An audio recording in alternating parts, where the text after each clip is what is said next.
BakerMotel.com, the Republican candidate for governor. Have sexual relations with I realize that this is something we as We're not going to be able to solve our problems if we get distracted by sideshows and carnival barkers. One Republican, one Democrat, and you discuss the issues that matter in today's local, state, national, and global politics. Hosted by Steve Hickson with co-hosts John Stanberry and Franklin Chansey. This is Backfire. Oh, good morning. Welcome to another edition of Backfire. We're so glad to be here this week. John Stanberry, Franklin Chansey, and, of course, myself, Steve Doball Hickson. Where's the beef? Where's the beef? That's right. Where is the beef? We've got it on record. Hear that one more time. Where's the beef? Where's the beef? I hadn't heard that commercial in years. It hadn't been on in years. We started it back last week here, didn't we? Well, let's see. What do y'all want to talk about? You want to talk about Tenova this morning? I got a letter in the mail this week from Chattanooga Heart Institute saying that they no longer want anybody to go to that Tenova hospital. It doesn't look like. I don't know what it is. Well, they pulled out of there, didn't they? They're not practicing there anymore. They said that if you go, you'll be given the option of requesting their treatment, at which point you'll be transferred to Memorial, or you can take Tenova's cardiologists.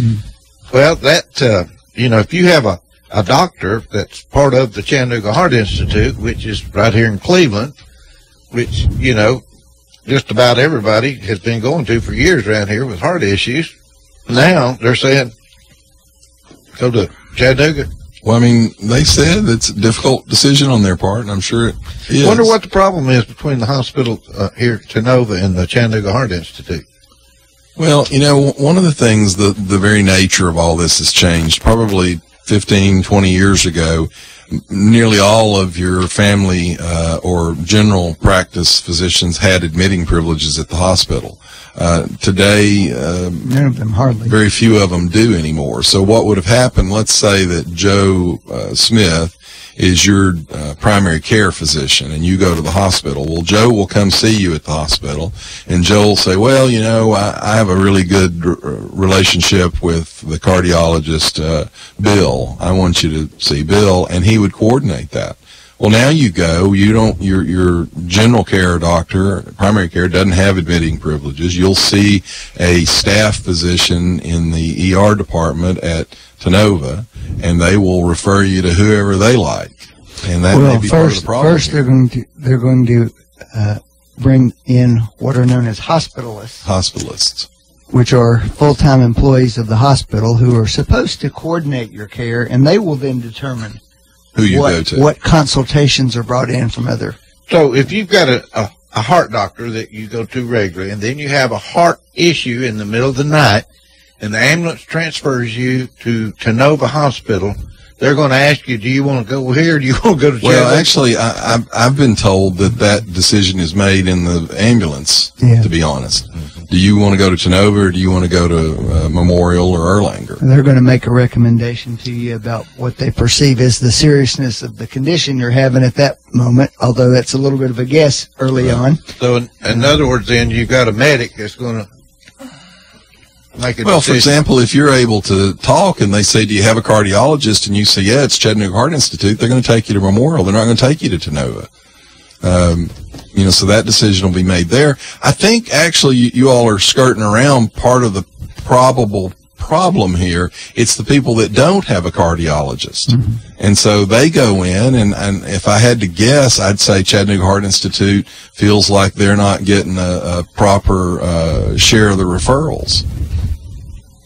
Well, I know Tenova, they've started their own. They've got their own heart doctor. Well, that's the problem. I mean, that's the problem from Chattanooga Heart Institute's view. Well, I can tell you, I went down to Chattanooga to Memorial and had some tests done a year ago or so, and it's amazing down there what they've got. That facility down there is unbelievable for the hearts. But Memorial specializes. I mean, they do. Sure. I don't know. I hate that Tenova and Chattanooga Heart Institute are not coping around. But I'm also reading this article here. Well, let me say one thing, though. had, for example, had Erlanger been granted a certificate of need, you would have had an Erlanger campus up here to choose from. I don't know what Chattanooga Heart Institute's relationship with Erlanger. I know that they're connected more with Memorial, but personally, and I've talked to some of the state legislators about this, I think the certificate of need process is anti-capitalist, free enterprise, and should be done away with. It's one of the last vestiges of sort of good old boy backroom politics. It's a political. Right. It's a political. Right. Deal. And so if you didn't have a certificate of need, you might very well have a Memorial campus in Bradley County right now. And then we wouldn't be even talking about this.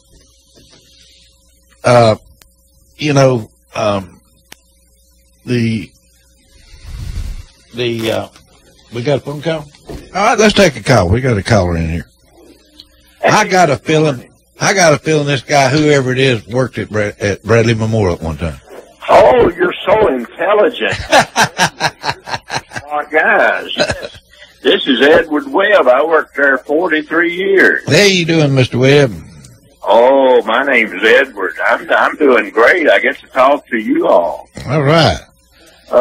Chattanooga Heart Institution in Cleveland, Tennessee is located at 400 Berrywood Trail. Hey, right here in Cleveland. Right. You don't have to go to Chattanooga to go to Chattanooga Heart. In fact, one of them is my doctor that I hadn't seen in a long time. Well, if you have an emergency and they take you by ambulance there, you may be able to see him and you may not. You won't be able to see him. Yeah, you won't be able to see him at Tenova. Don't ask me my preference of hospitals because I might say Memorial in Chattanooga, I'd say you probably are. Apparently more and more people are saying that. Yeah, right. Well, it's very interesting what's going on. If I can talk a minute about it, I read most of the certificate of need of both hospitals. It's online, and Erlanger had the better certificate of need. And I called Joe Wimmick, or whatever his name is, down there.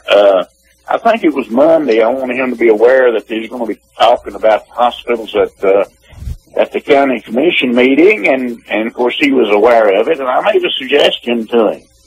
And he said he'd pass it around. I said, you've got the land down there. You've got your plans for your building.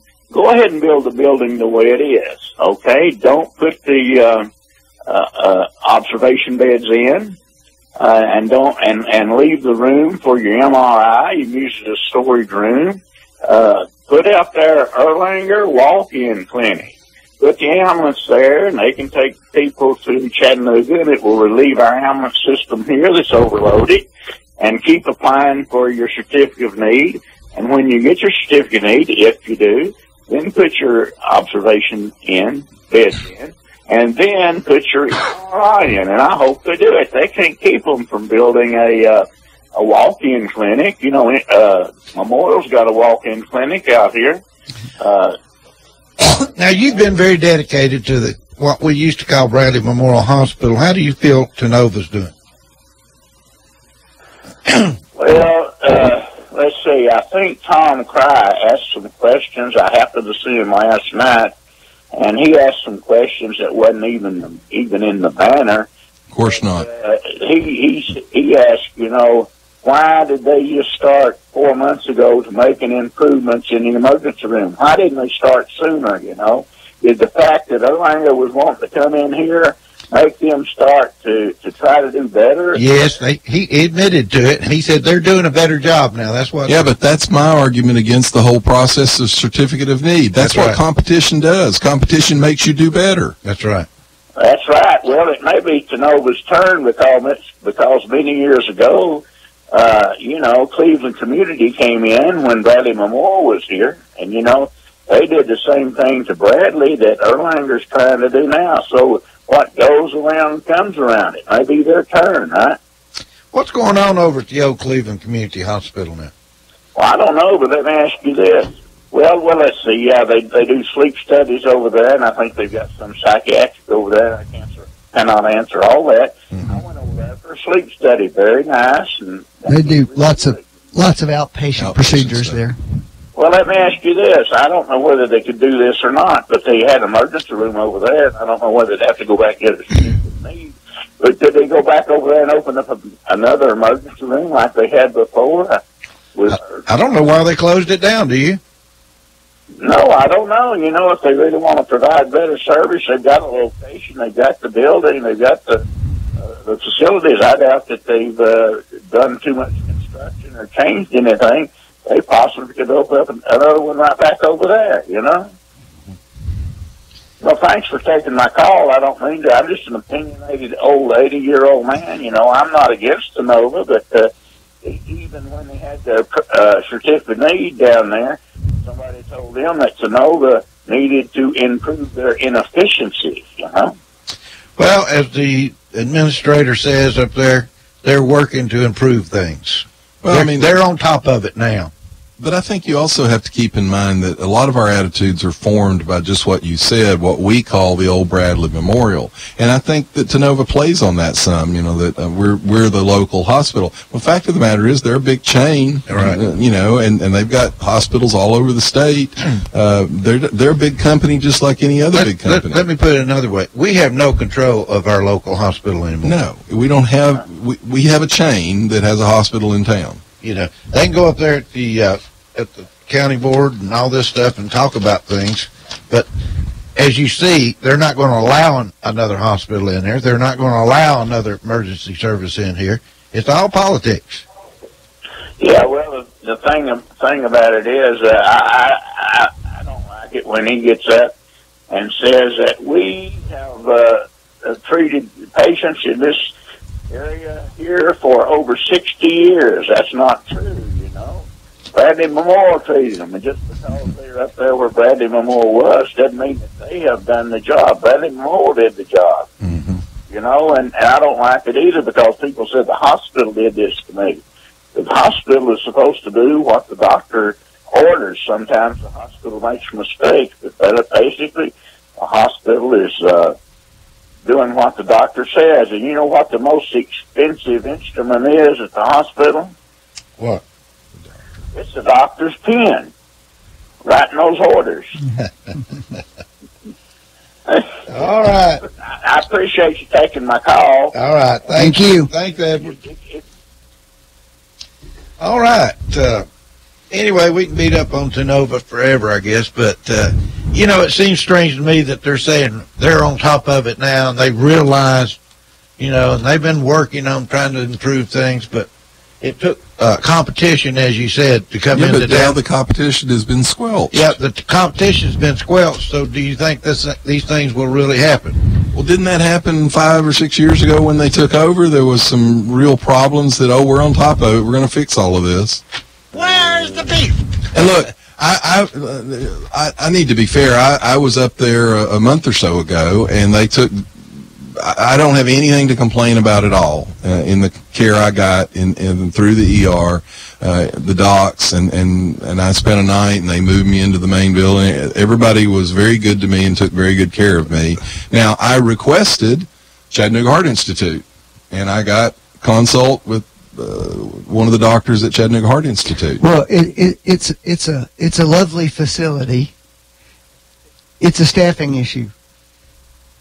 You got to spend the money to have enough staff in the facility to meet the demand that's coming in the door. It's not that complicated. Yeah.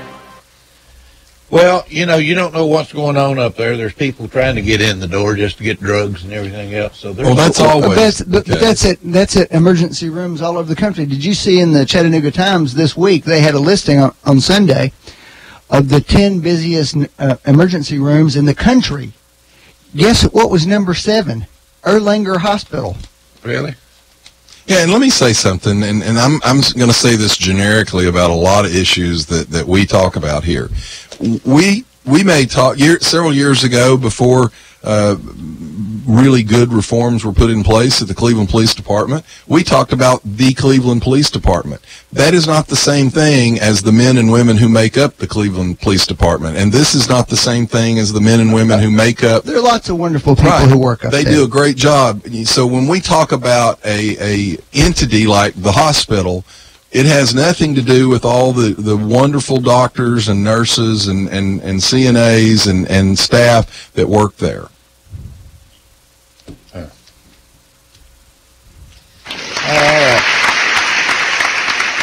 Well, we try to take care of our own right here, don't we? And really and truly, if you think about it, Tenova is probably one of the largest employers in Bradley County. Sure. If not the largest employer. So no, actually, the government is the largest employer in Bradley County. Oh, okay. What else would y'all like to talk about this morning? There's a lot of local stuff going on. The District 24 trio supporting the new exit. What are they talking about? Putting another exit at Harrison Pike now?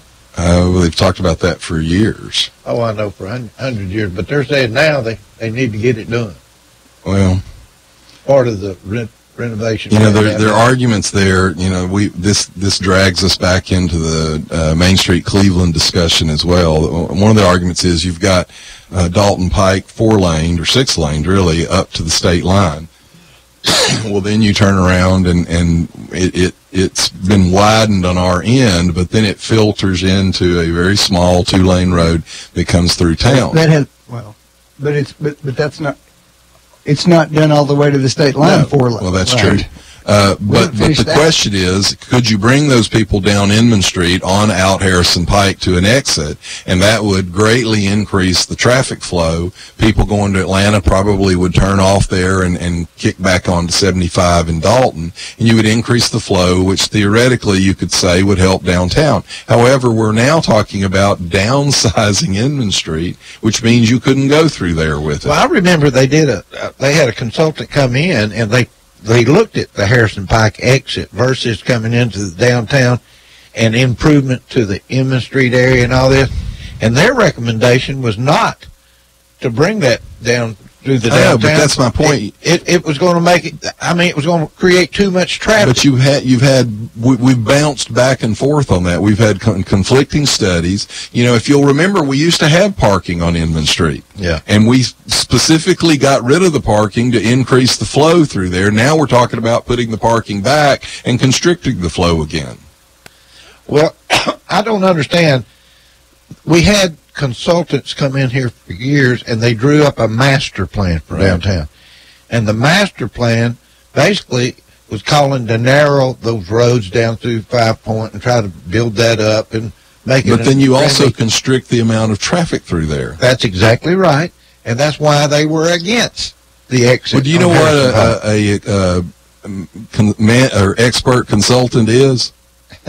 Somebody gets paid. Somebody that lives more than 50 miles away. Yeah, and gets paid for giving you advice. Giving you his opinion or her opinion. But anyway, there is a master plan drawn up. There have been several master plans drawn up. Well, we paid for every one of them, too, haven't we? We shouldn't maybe be this harsh, because I know now that Cleveland City has raised our taxes 28% and purchased the Summit hotel, that miraculous things are going to happen. Business people who have never looked at that hotel before or looked at it and determined that it was financially undoable are now going to change their mind because the city owns it. Well, where's the beef? Where's the beef? That's right. Right now I think the city's split. If they took a vote on doing some of these things, I'm not sure. They took some opinions from Main Street and some of these type of things of what they wanted done down there. Did they take a vote on buying the Summit? I don't think so. Because as I remember it, they didn't even mention that as a project when we got the tax increase. It wasn't until after we got the tax increase that seemed to be the focus.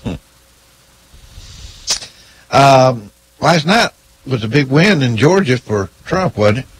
The guy he endorsed won, but both of them were statewide office holders. Mm-hmm. Kemp was the winner. What's the current status of your opinion, John, of the Republican primaries in the Tennessee state races right now? Because obviously the commercial traffic has heated up a whole lot. It has. There's been a lot of money spent on negative advertising. Terrible amounts.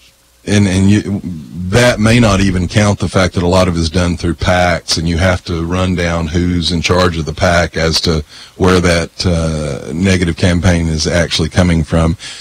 From what I understand, there's some polling that shows Diane Black has a very slight, probably within margin of error, lead. Most people feel like Bill Lee has actually been surging in the last week or two or three. And what that does, then you get into a discussion of, does Bill Lee pull off of Randy Boyd, or does Bill Lee pull off of Diane Black? A lot of people view the race as Boyd is not as conservative as either Bill Lee or Diane, and so there's concern that they split the conservative vote, and Boyd, I think you can see... Bill Lee didn't support Trump during the last election, so there's all kinds of stuff going on. Now, but here's the thing. A lot of Trump people are mad at Diane Black because they said, oh, she was a never Trumper, which she really wasn't. But I understand that she's all in Trumper now. I understand that she may actually get an official endorsement in the race. I don't know. She's an all-in Trumper now. I've heard rumors of that. Anyway, it's going to be an interesting election. I've heard some really bad news about... Now, I will say Diane Black effectively got an endorsement Saturday from Vice President Pence. It wasn't overt, but, he called her up on stage and introduced her and said she had done immeasurable work to help the Trump administration in passing the tax cuts that America was enjoying, and effectively endorsed her. Tell us a little bit about the event Saturday. Did you go to it, Vice President Pence? Tell us a little bit about it. It was a good event. I will say that, Did you go, Franklin? I did not. Okay. When we were walking up, there were protesters, and it's kind of interesting. Sometimes things happen that make you think a little bit and make your perspective kind of go, oh, I see how someone else may feel. Someone in the protest crowd yelled, hey, Dr. Stanberry. And it was a little unnerving to, walk by people that were protesting and that were obviously not happy about the event or not happy. Did anybody say anything mean to you? No. But my point is to walk by and have someone call out that, hey, I know who you are. And so when we were in the event, I got to thinking about it, and I said, I guess that's how people like Marsha Blackburn and any public official, whether it's a celebrity or a politician, I guess that's kind of how they feel in a way. Now, I will say this, interesting enough, on the way out, and the vice president did a great job. What were they protesting? They didn't know what they were protesting. They were just protesting. What did their signs say? We were selfish, we were racist. Now, there was interesting, Diane Black, after the event, was standing out there, and there was a protester that kept yelling derogatory comments at her, interspersed with "Vote Randy Boyd" in the protest crowd. I started to go, but I didn't want to go in the event. I want to stay outside and protest as a Republican. Well, I will tell you, this was interesting, and I'd like Franklin's perspective on this. So my son and I were leaving, and I said, look, let's just stay on the other side of the road away from the protesters. And I looked over, and actually I saw Alan and Janie and Will standing over there with Congressman Black. Yeah. And Congressman Black was right on the edge of the protesters, and people were yelling at her, and she, talked to people. She's used to it. So I walked over and talked for a few minutes, and the guy that was yelling at Diane Black got a little uglier, and he was right up close, and I think she said, look, I'm going to go ahead and leave, and she crossed the street and started to leave. Well, we started to leave. And as we were walking off, there was a young black Trump supporter with us, a very nice young man, very articulate and intelligent man. And as we were walking off, they started calling us racists. And he turned around and looked at him, and he went, really? I'm a racist? And they were, of course, chanting. He said, you all say you want better education for the kids. He said, I want better education for the kids. You say you want better health care for people. I want better health care for people. But now you're going to call me a racist? And, of course, they were shouting that people were selfish and greedy. And so I just turned to one of the protesters standing there yelling. It was a young girl. And I said, you do realize, and I pointed at Alan, I said, you do realize that you're standing on land that man donated that you're calling, us greedy. So you had people standing on land that Alan Jones donated, calling him greedy and calling a black Trump supporter a racist. I would really wish I'd got a group together. I wanted to do this, but I just didn't have enough nerve. I should have got my nerve up. I was wanting to put have some shirts made and say, just put on there, stop whining, help make America great again. That's all I wanted to say. Stop whining, help make America great again. Well, look, I'm going to say this twofold in a way. I completely support their right to protest because I do believe First Amendment, you have those rights. Having said that, as partisan as I am, I have never gone to a competing political event and yelled at people and protested and held. I've never done it. I hadn't either. As much as I disagree with the Obama administration, I've never done that. And personally, I find it a little. I just look at them and go, "What are you doing on a practical level?" You know, I've had a few of them, like I had some people yelling at one point about environmental issues. And I finally turned and I said, well, let's see. I've got a garden that I raise a pretty decent amount of my own food. I've got chickens that I get eggs from. I collect rainwater off the barn roof and water my garden with it. What are you doing for the environment besides yelling at me and asking the government to pass some regulations? And, of course, there was no answer. They just walked off. Oh, yeah. Well, anyway, Franklin, what do you think about greedy to the man who donated the land they're standing on and racist to a young black Trump supporter? Well, I think every time there are protests of that sort, you're always going to get some comments made that go farther than any of us ought to. Do I think that was the majority of people out there? No, I don't think that. I think the majority of them were being very respectful.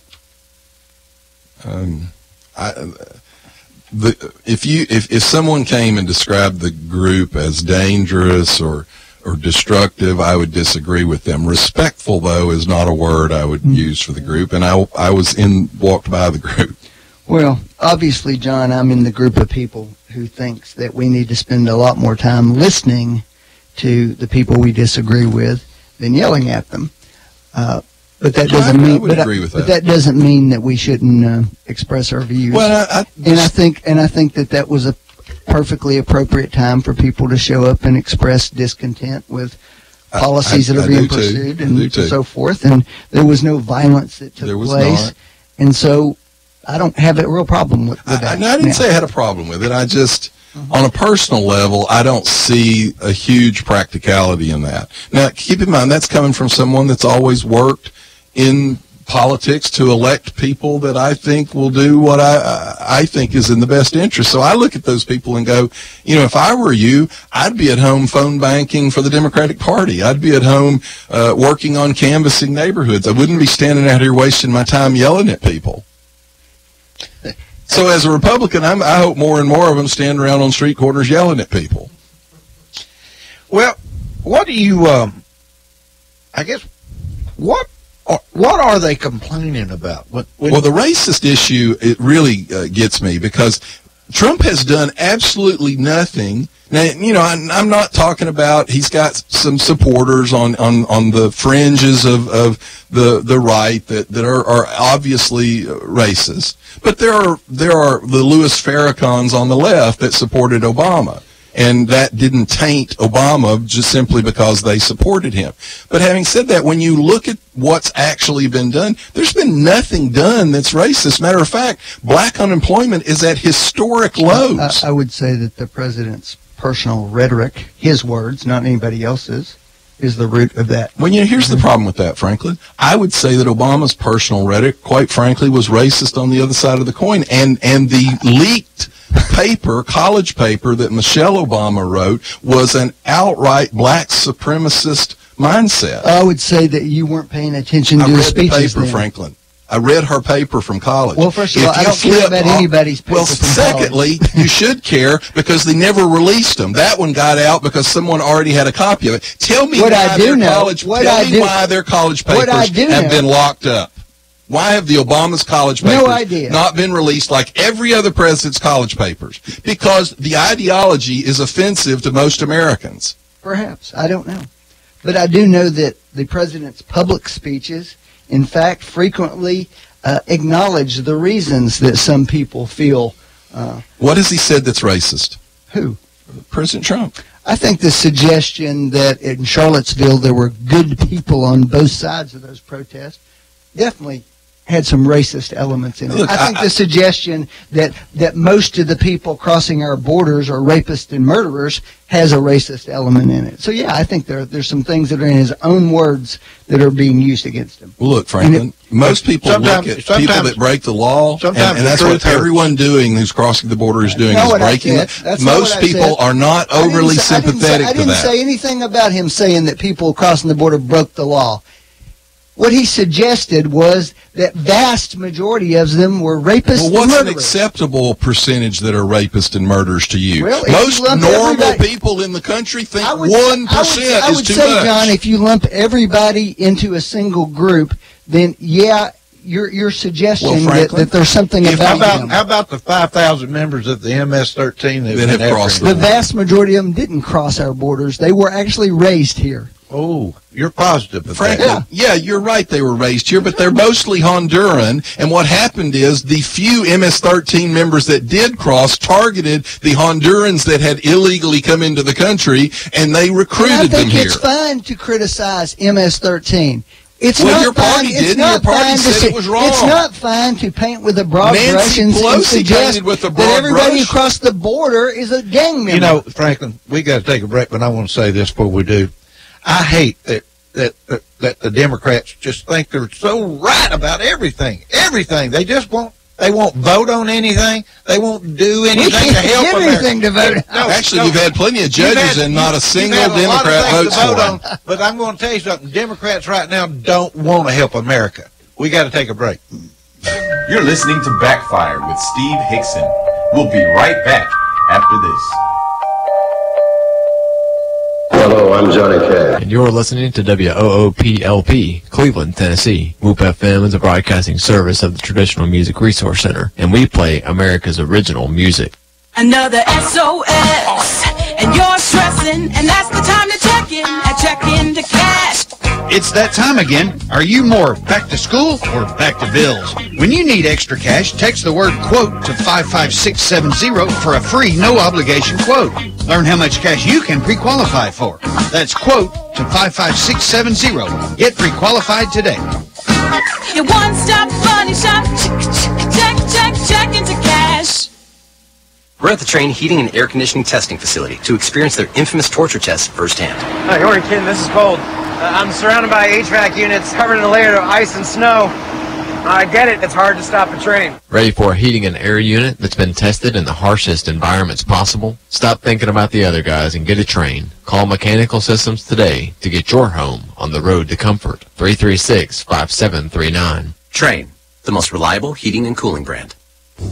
Attention, Cleveland area creditors. Are you tired of dealing with debtors that owe you money? I'm Jeff Renfro, and I've owned and operated Financial Recovery, a debt recovery specialist here in my hometown of Cleveland for 18 years. We're a licensed and bonded Tennessee collection agency working for a wide variety of creditors, from commercial, manufacturing, physicians, dentists, attorneys, small business owners, to individuals. Look, any kind of business dealing with billing, charge accounts, or even return checks. I know your past due accounts are not a top priority for you, but they would be to me. Let me try to make it easy for you to make a change in the way you've been handling your accounts. There's no contract and no cost to you in most cases, as our fee of only 30% can be added to the balance owed to you. So, whether you have hundreds of accounts monthly and need help with your billing and collection, or you're just an individual and somebody owes you money, let me help you. Give me a call at 400-5376 and I'll come by and see you. That's 400-5376. Financial Recovery, a licensed and bonded collection agency in Cleveland, Tennessee, 400-5376.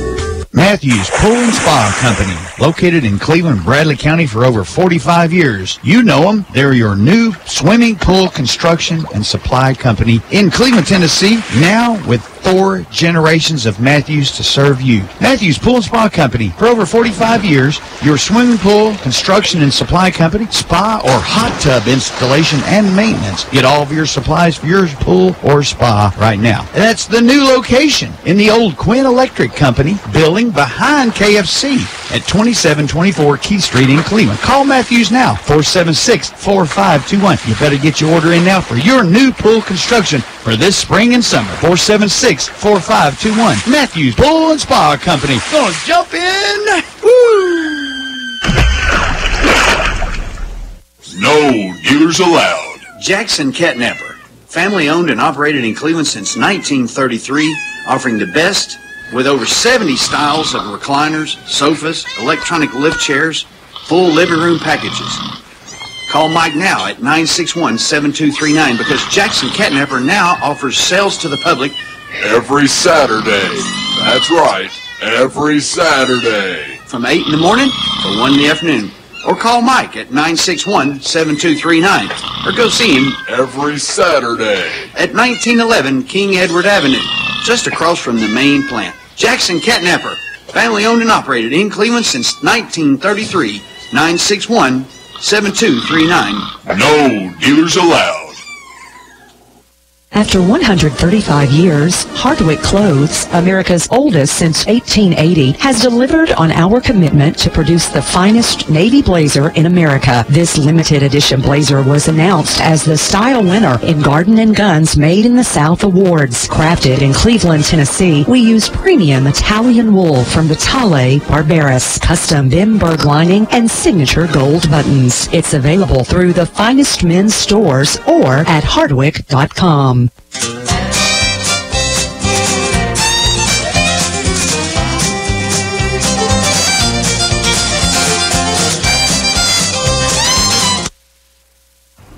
You're listening to Backfire with Steve Hickson on Woo FM. Call 423-614-5553 to join in on the conversation. Now, back to Backfire. Now we're back to Backfire, and I guess I just don't need to be so one-sided, so I apologize for saying Democrats hadn't done anything, or don't want anything done, but... we would dearly love the opportunity to do something. What would you like to do? If you could change anything right now, what would you change? President Trump. Besides President Trump. No, actually, that's not what I'd pick. All right. And this applies to the Republican Party right now, but it could easily apply to the Democratic Party. I think the greatest insult to American democracy that's happened in the last 30 years and which has hurt the country is what's known as the so-called Hastert Rule. There's this informal rule that the Republicans adopted beginning about 25 years ago that they're not going to pass anything unless a majority of their own party approves of it. And so that effectively means in the Congress sometimes or in the Senate that 25% of the elected people are deciding what actually comes up for a vote. Now, it doesn't mean it would have passed, but they won't let it come up for a vote unless a majority of the Republican caucus approves of it. And what that does effectively is dramatically lower the number of times when there would be a real incentive for both parties to do some compromising and work out some things that they could do. Might favor my party and might favor the Republicans, but I think personally that has done more damage to the country and really fostered the tribalism that we're all dealing with, driving everybody to the opposite extremes that we're facing. So if I could change one thing, I want that one thing only, it would be to do away with that. Well, let me say something, Franklin. Let's say I agree with you that they should be free to form compromises. One of the problems is, for example, Congressman Desjardins on Saturday talked about this in the Farm Bill, and people sometimes don't follow that the food stamps program is actually taken care of through the Farm Bill. They wanted to put a work requirement in the food stamp program for able-bodied adults, and they also included work training, skills training. So they had funding to give training to people to retrain, for jobs, but they required you to work. I think it was 30% of the time if you were able-bodied and adult. Not a single Democrat voted for that bill. Now, I will tell you, I guarantee you there were what we would call old-style traditional Democrats that would have liked to vote for that. So that happens on both sides of the aisle. Your side has locked down and won't compromise. Here's my suggestion, though. If we just open up the process and let things come up for votes more often, as opposed to using the process to stop them from coming up for votes, I think you will see a lot more compromise and you'll have a lot more reason to. The classic way that would work, John, let's take the idea you just talked about. would be that in order to gain the support on that bill for some folks, you allow some things that come up for votes that the other party would like to have come up for votes. To see then, and it may sound gross to you, maybe you don't like the way sausage is made, but some horse trading goes on and some things actually get done.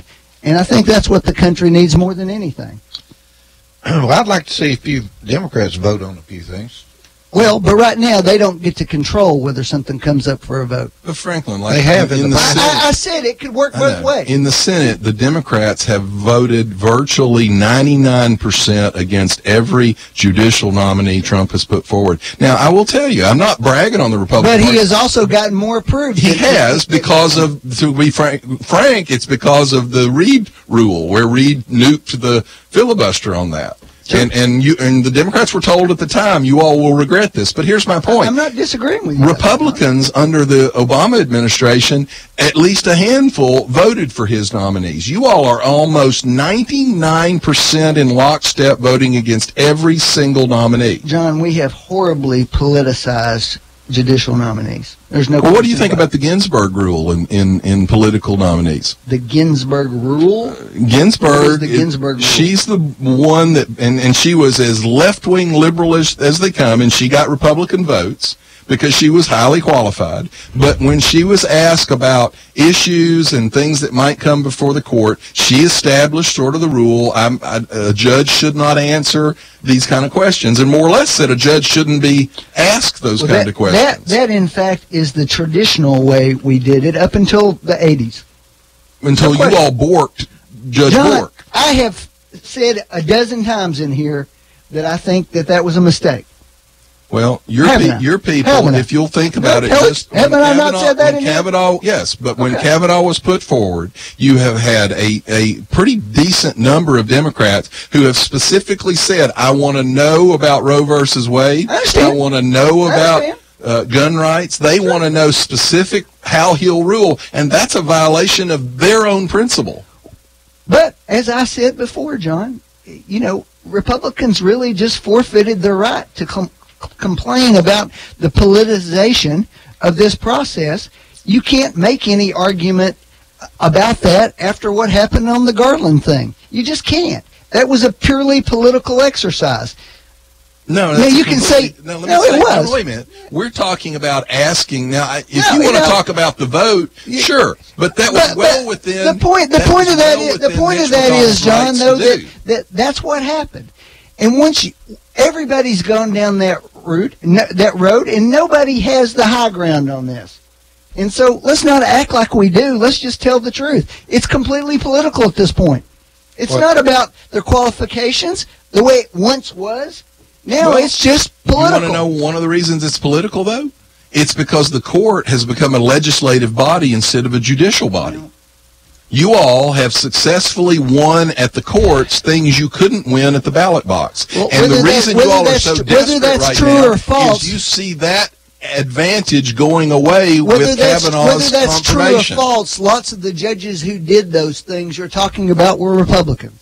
Yeah, they were liberals. I'm more Y'all said they were conservatives when you put them in office. You know what the swamp is?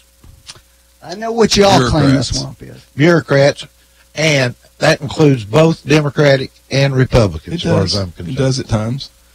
Time to clean the swamp. Mm-hmm. You think term limits ought to be put in place? No, not particularly. I do. Absolutely. You like these people have been in office for 40 years. It's just, I think there's a certain degree of anti-democracy in it. You're saying you don't trust the people to make those you decisions. Are saying when you say you want to do away with the Electoral College. Now, understand that, you can flip that debate over. My view about it is the biggest problem is how much money that incumbents get access to, which gives them a huge. They've always had access to that, and used to you had to disclose where it was coming from. Well, and that's what always been my position. I don't think you can control the money. There are too many lawyers out there. You write whatever bill you want to write, just like McCain-Feingold. They found a way around it. They will always find a way around it. I do think 100% complete disclosure at least informs the public, here's where that candidate's money came from. That's a lot better than what we're doing now. I don't think it's perfect, but it would certainly be an improvement. I think if you had complete disclosure, then people can take that into consideration. And by the way, the courts sometimes surprise you. The Ninth Circuit Court, probably the most liberal court in the country, has confirmed a citizen's right to carry an arm for personal defense. Now, it's a three-judge, how do they call that? Per curiam. Well, it's the small set. Which could result in the larger group. The larger group could take it up and could reverse that, but it was a decision confirming that you have a right to defend yourself, and it was not just in the home, it was to carry on your person for personal defense. And that the statement they read actually said, we do not take lightly the problem of gun violence, but for better or worse, the Second Amendment does protect a right to carry a firearm in public for self-defense. That's the Ninth Circuit Court, the most liberal court circuit in the country. Let's talk about tariffs just a moment. There was in the banner on the front page, Cleveland businessman wants clothing tariffs, Alan Jones. And he's referring to Hardwick clothing being penalized. And I've heard him talk about this before. He's talking about they have to pay a tariff on material that's shipped to Canada, and then from Canada it comes into the States and they add a 25% tariff to it. And it's not fair because, he's having to compete against other clothiers that are paying no tariffs. Mexico, for instance. Anyway, tariffs, good or bad? What's going on right now with them? Generally bad. I don't like tariffs, but here's the thing. I've been bothered by the Democrats when they say Trump started a trade war. Right. Trump didn't start a trade war. We've been in a trade war for about 50 years. Trump got tired of us losing the trade war. So my hope is that the tariffs lead to negotiations to where all the tariffs are removed. I'm hoping that's the game plan here. I don't know. I think it is. I think Trump's really sharp at this, and we just need to leave him. It's not going to happen, though. What's not going to happen? All tariffs being lifted. It's not going to happen. Well, Trump's talking about he'd like to try to team up with the United Kingdom and so forth on these tariffs and go against China. China seems to be the biggest problem. To be honest, the EU is about as bad to us on tariffs as China is. I know it, but I think that's going to change here, isn't it? Well, when you discuss what is Trump trying to do, and they fuss about, he's being hard on our allies are not being very fair to us. That's right. And he, you know what? Trump makes us aware of these things. That's what I love about him. Has anybody ever talked about this? Well, actually, the problem is the last really 3 presidents have talked about the fact that the NATO people are not keeping their commitments, but no one has actually pushed them as hard as he is, and he did succeed in getting some bump up. Now, he's asking for 4% now instead of 2%. A lot of people think that if we've asked for 2 and we've gotten 1, if we ask for 4, maybe we'll get 2. Well, first of all, contrary to what the president is saying, each of those groups had begun increasing their contributions over the last 10 years. But they're still nowhere near their promise, Franklin. Yes, but there was a target. There was a date for that for them to achieve that, wasn't there? Let me correct a little bit of that. They're actually spending money on infrastructure and crediting it as NATO contributions. What we need are actual armaments and soldiers. So they're actually playing funny games with the expenditures as well to qualify as a NATO expenditure. Germany, Franklin, is one of the most powerful economies in the world right now. There is absolutely no reason why they couldn't meet their 2% goal, except that they just know we'll provide the defense for them, and they're screwing us. Germany has been screwing us for decades now. So you think Trump's doing a good job? I think on that he's absolutely right. I think that they are shirking their responsibility. Now, what do you think, Franklin? Is this helping or hurting? I cannot see how all these insults being hurled at our allies is helping us. Our allies are not our allies if they're giving us a good tattooing. Well, first of all, I think that's a lot of nonsense. number one. Number two, nobody's been benefited by those alliances more than we have. Like what? We've become the preeminent power in the world in large part because of our leadership and their alliances to us. We became the preeminent power in the world because we were the preeminent power in the world, and we kicked the Nazis' butt, and we saved all of Europe from being German. And that's why we're the preeminent. And then we went on the bow tour, where we bowed. We rebuilt them. First off, we rebuilt their economies. Yes, at our own taxpayer expense. Yes, we did. And their payment back, which produced enormous financial gains for us, by the way. But the payment back, Franklin, was for them to renege on their NATO agreement to pay 2% on their national defense. 2% is all we asked for, and they won't do it. And quite frankly, Franklin, now look, I am completely against Russia doing any of these invasions, but Russia is basically an economic basket case right now. That's right. And if they invaded Montenegro, like the president is getting fussed at for, it has zero strategic implications for the United States of America. And so he is right to at least bring up the idea that NATO might need to be revisited. The NATO alliance is like, what, 60 years old at this point?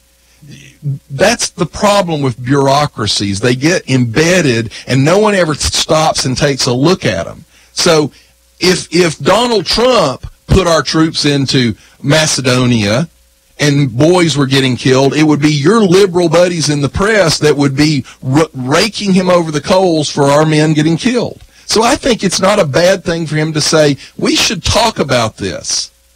Well, maybe you should talk about it, but you should not talk about it in a way that suggests to our enemies that our alliances are not strong. Well, that doesn't make any sense, John. Our enemies, most of the totalitarian dictators in the world, they don't really care what you say. They care what you do. And so when in Afghanistan they cross us and we drop the mother of all bombs on them, that makes the bigger impact on them. I would say very clearly that the strength of those alliances has avoided a lot of conflict and wars over the last 40 years. What about North Korea?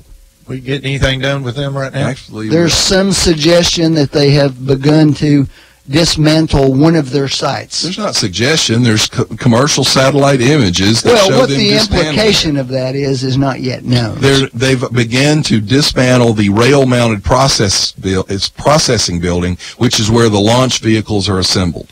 South Korea is saying it's planning on reducing its guard post on the DMZ. So that's a good sign.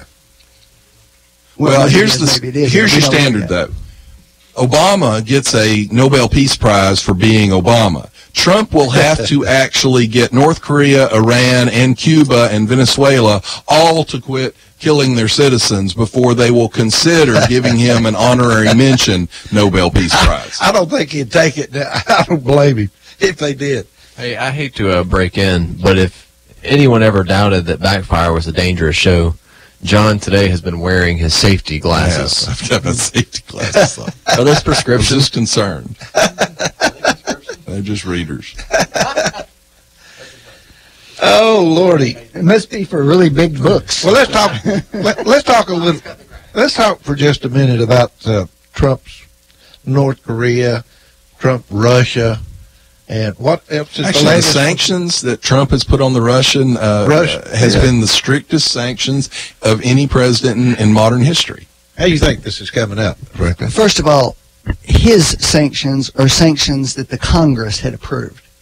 Number two, the Congress has approved a whole lot more sanctions that the Russians are a lot more scared about, and the president has refused to implement them. Franklin, so I don't understand that statement at all. Let's say of the last 4 presidents, which one has actually killed over 200 Russian soldiers? There was one military strike on a Syrian, but there's also he ordered retaliation. There's also some debate out there in military circles about whether or not we tipped off the Russians that this strike was coming and avoided a lot of that. We killed over 200 of them, Franklin. Dictators, that's what they pay attention to.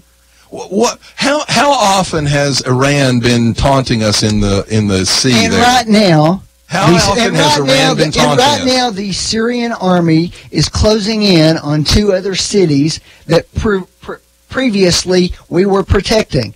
In other words, everything y'all said we were supposed to be doing, preventing, Assad is now accomplishing. So I don't really understand what your argument is. Who would have the most impact over Assad? Well, maybe Russia. Right. And so, or Iran. And so, by the way, Russia and Iran are in together on this. Most reasonable people would say you probably need to be talking to Putin. Your side is actually sending out false petitions. Nancy Pelosi is actually lying to the Democrats in order to get money out of them, claiming that if 100,000 people sign their petition, they will be able to ban Vladimir Putin from coming to Washington and meeting with Trump. Now, it's not true, can't be done. And by the way, if a financial institution sent out an email like that to get money, because as soon as you sign the email, you're directed to a donation page, right, they would be under prosecution by an attorney general for fraud. What attorney general? I don't think we have an attorney general. Franklin, do you like that your party let me read it to you, and you can tell me whether you think this is a true statement. They sent out and said that here it is, sorry. Well, first of all, John, this is I need 100,000 signatures to block, to block his visit and keep our election safe. They sent out another one that said if we get 50,000 petitions, it would block the Putin from coming to the United States. Is that true? No, it's not. That's a fundraising letter sent out by Nancy Pelosi. Okay. By the way, they also sent one out earlier in the month that said if they had 100,000 signatures, diversion from what we were talking about. Trump would be forced to interview with Mueller. Can they force the president to interview with Mueller? No. So that's your party lying about these issues. Let's go back to what we were talking about. We're used to it. Which is, Assad is doing everything y'all said we need to stop him from doing. And Trump is trying to make a relationship with Putin to get that stopped. And you all are attacking him for even talking. Why can't Trump do anything without y'all criticizing him? Why can't he do not lots do of things anything? without? Well, I mean, you criticized him on North Korea, and it backfired. What do you mean it backfired? Well, what he's doing seems to be working. Let me ask you a question. Now then, you've got Iran. Let me ask you a question. What's going on there? Are there any nuclear weapons gone from North Korea? Oh, you think they're just supposed to blow them up? No, hold on. Let me finish. Not yet. Are they dismantling things? No, wait. No, wait a minute. Have they started dismantling anything? These are the president's words, not mine. The president. You know who the president is, right? Donald Trump. Yes, you heard of him, right? Does your side know who the president is? The president says, do the Whiners know who the president says you don't have to worry about North Korea anymore. Was he telling the truth or not?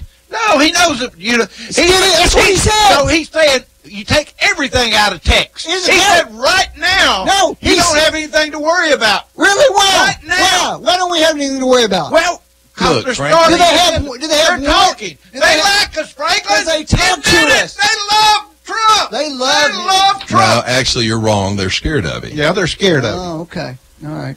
Well, Franklin, that's why. How long's it been since they tested a missile? When the president said, and let's use the president's words. Okay. When the president said they're returning the remains of our fallen soldiers now, was that true or false? I don't know. None of them have been returned. They're Zero. talking about it, Franklin. No, he said they were coming now. Franklin, John, how long has it been? My Lord. Why did he say it then? Why didn't he say? He didn't say we're talking about it. He didn't say we're optimistic about it. He said they're doing it. We got a call. Let's take a caller. Go ahead, caller. Yeah, I have a question. Go ahead. Y'all been talking some about Tanoba this morning. Yeah. And I've been in. I have spent some time at Tanoba in the last few weeks. I've been there a couple times, and as you were the Heart Institute, who can call on you there, the heart doctors from the Heart Institute. Sure. That's been eliminated. Mm-hmm. Right. You have to deal with doctors from Genova. That's correct. But one of the other things, and I want to know if this is true, that I was told is, if I have a heart attack or a problem, I cannot have an ambulance take me straight to Chattanooga. They said that the ambulance has to take you to the nearest hospital, which would be Genova, and then they will have to transfer you, even though your heart doctor cannot see you. If the ambulance personnel thinks you have a critical situation, if you're having a heart attack, they are instructed to go to the nearest facility. That's true. Well, is there any way we can have is there any way we can petition this and have anything done about it so this can be changed? I would write a letter to the Tennessee Hospital Association. No. Actually, the ambulance situation is completely under the control of the county government. But the county is not going to make a medical decision No, about that's your not what I'm getting immediate at. condition. There's a couple of issues here, actually. As I understand it, the county has a ordinance or something in place that we can't have competing ambulance services in Bradley County. And so you have to use the Bradley County Ambulance Service, which, again, wonderful people, but policy and people can be two different things. Right.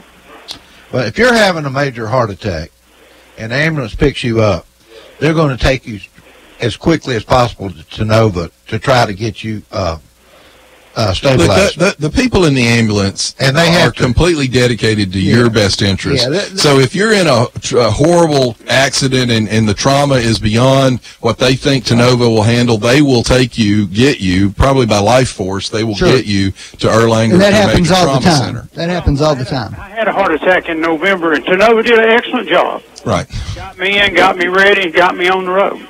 Well, that's a good sign. I'm glad you said something positive about it. Oh, man, they did an excellent job. But then I was in there this time for I had another problem, and it was a little bit different. And they kept trying to get me to use their surgeon here, which I didn't want to do that. I wanted it to be done at my right. But anyway, the ambulance driver, I was talking to him. They're the ones that told me they couldn't take me directly there. Yeah.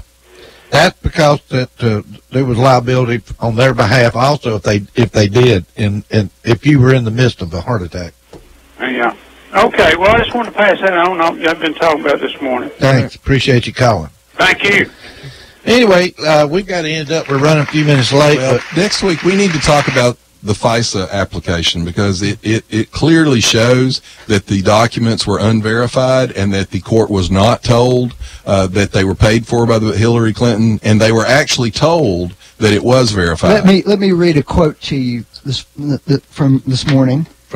I think it's an awful precedent, and if the American people ever learned anything from its release, it's that there was great justification to the courts as to why a FISA application was approved. That's Senator Richard Burr, the Republican chairman of the Intelligence Committee. It was unverified, and they're not supposed to permit to give unverified documents. Not true. Completely unverified. What do you mean not true? What do you mean not true? When you say not true, what do you mean? The application said who the source was. What it was the said. source? Wait a minute. Hold on. Let me who was the legally, source? who was the source? Who was the source? Which one? There was 40 pages of sources. Well, who was the source? Which source? The source was Steele, but he that's not witnessed true. none of it. They didn't interview a single direct source. That's not true. It is true. Is everything in it true? We don't know. Because it's unverified. We don't know the answer to that. Frankly, but we know enough about it. We know a lot of it was verified. We know none of it was verified. None of the documents were verified. This is all a witch hunt, and you know it, Franklin. It's a witch hunt. As the indictments continue to none of which on collusion. Oh, and by the way, the Russian woman lawyer that was supposedly meeting with Trump in 2015, she met with Obama officials. She met with the Undersecretary of the Treasury Department and another top Treasury official. She was meeting with the NRA a whole bunch. I don't care. She met with the Democrats first. Those chickens are coming under. They can meet with whoever they want to. She was a gun rights activist. As they funnel money into the political process through the NRA. After meeting with the Treasury Secretary under the Obama administration. Folks, we got to go, but I want you to remember one thing. Help make America great and quit whining. Bye-bye. Where's the beef? You've been listening.